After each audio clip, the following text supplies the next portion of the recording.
Halo semuanya, selamat datang di podcast kami kali ini. Nah, di video kali ini kita itu bakal bahas tentang pendidikan berbasis istana dan juga agama. Nah, fokusnya kita itu pada pendidikan masa Hindu dan Buddha. Nah, sebelumnya perkenalkan ya, nama aku Hijriah Imani dan juga dua teman aku, Ninis dan juga Fajar.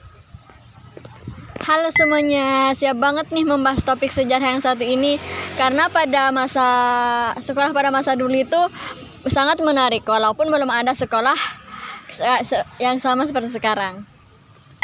Betul banget nih, sistemnya masih terasa sampai saat ini. Yuk kita bahas sama-sama.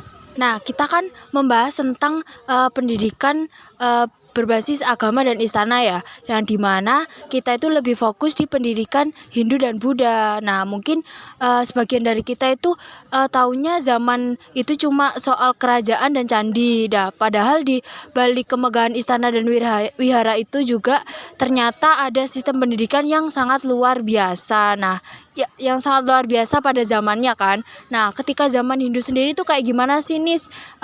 Kalau boleh tahu sistem pendidikannya? Nah, pendidikan Hindu di Nusantara itu awal masuknya ke Nusantara itu terjadi pada abad keempat Masehi. Nah, bersamaan dengan itu sistem pendidikan mulai berkembang dengan dasar ajaran Weda dan sastra Hindu. Pendidikan tidak hanya bersifat religius, tetapi juga menjadi sarana pembentukan nilai sosial dan budaya masyarakat. Sistem pendidikannya kayak apa tuh nih kalau boleh tahu?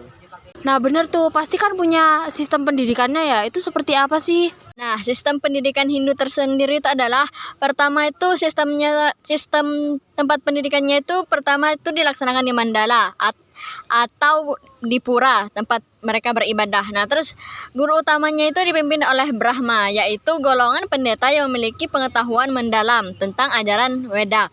Terus yang ketiga, materi ajarnya. Materi ajarnya itu pertama itu ajaran agama Hindu, Weda dan Upanishad. Terus sastra Hindu seperti Ramayana dan Mahabharata.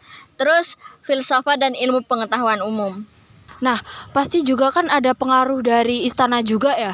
Nah, peran istananya sendiri itu di pendidikan Hindu kayak gimana sih? Nah, peran istana dalam pendidikan Hindu itu, istana itu berfungsi sebagai pusat pendidikan dan kebudayaan.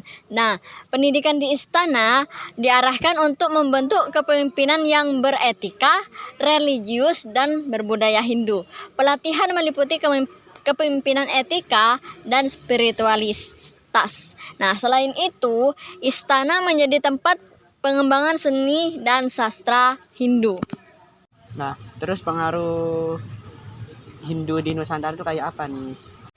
Nah, pengaruh pendidikan Hindu di Nusantara itu sendiri pertama itu munculnya sistem kasta dan norma sosial. Berdasarkan ajaran Hindu, berkembangnya seni arsitektur dan sastra Hindu terlihat dari candi-candi seperti Candi Prambanan. Nah, menjadi fondasi awal pendidikan formal dan kebudayaan di Nusantara sebelum masuknya pengaruh agama lain. Nah, jadi kesimpulannya pendidikan Hindu itu ya bisa dibilang kan pendidikan pada masa Hindu itu nggak cuma soal belajar baca tulis atau hafalan aja ya. Tapi juga soal membentuk karakter dan moral juga. Terus lewat ajaran agama, tempat belajar waktu itu juga ada di wihara kan.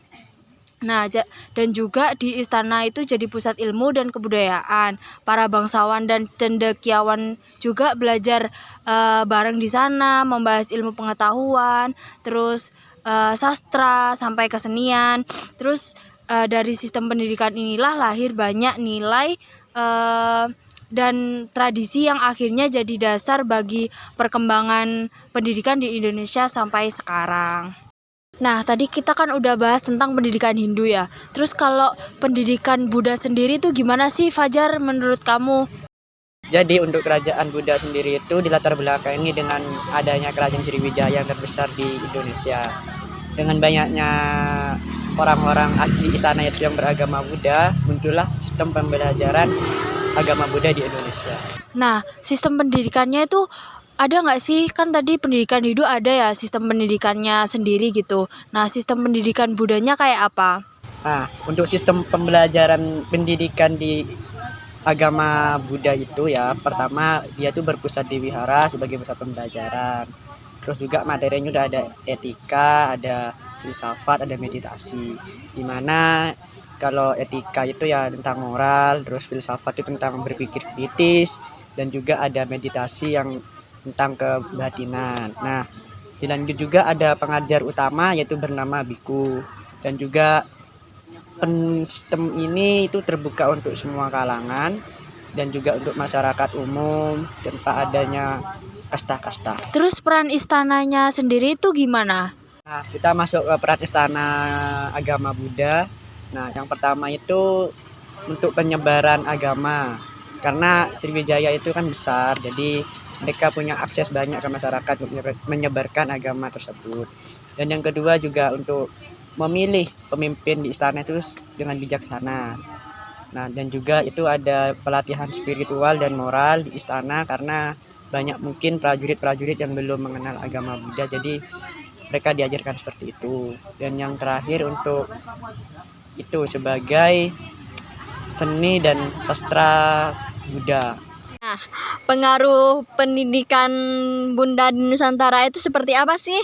Oke, kita masuk ke pengaruh pembelajaran Buddha di Nusantara itu ada 3. Yang pertama sebagai penyebaran nilai moral dan etika dalam masyarakat, karena pembelajaran ini Buddha itu luas tanpa ada golongan, jadi mereka dapat belajar moral dan etika sesuai ajaran Buddha. Dan yang kedua sebagai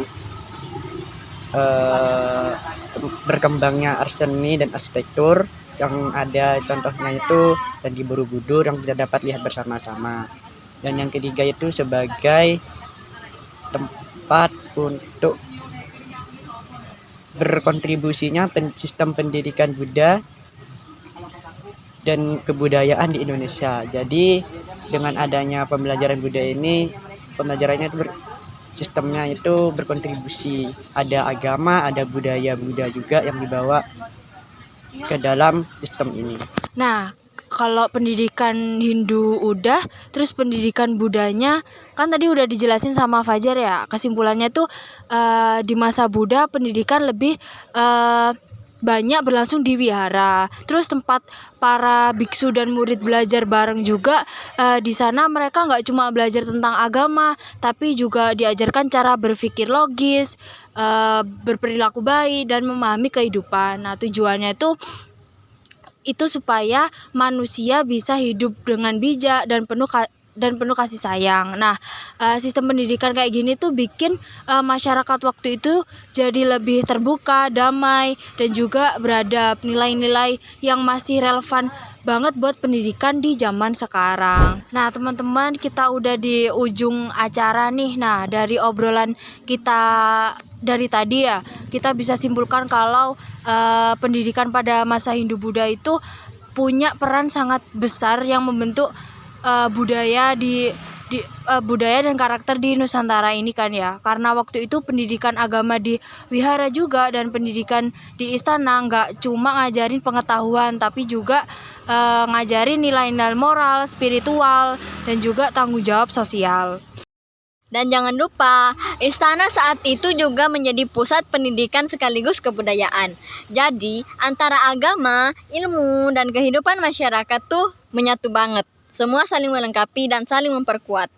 Nah, jadi yang kerennya itu sistem pembelajaran dari Hindu-Buddha itu membangun fondasi untuk masa-masa pendidikan berikutnya di Indonesia. Dan juga semangat mencari ilmu dan juga membangun karakter itu sangat penting. Dan jangan pernah berhenti untuk mempelajari sejarah, karena sejarah itu penting untuk kita pelajari dan mengambil hal-hal positif di dalamnya.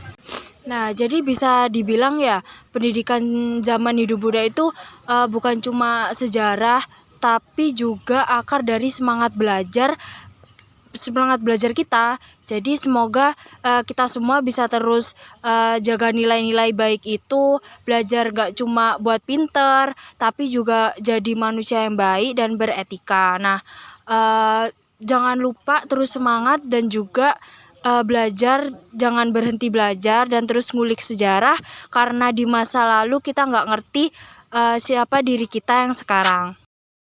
Nah, udah selesai nih kita ngobrol santainya kali ini karena seru banget. Terima kasih ya udah nonton video kita sampai akhir. Jangan lupa terus belajar sejarah. Terima kasih.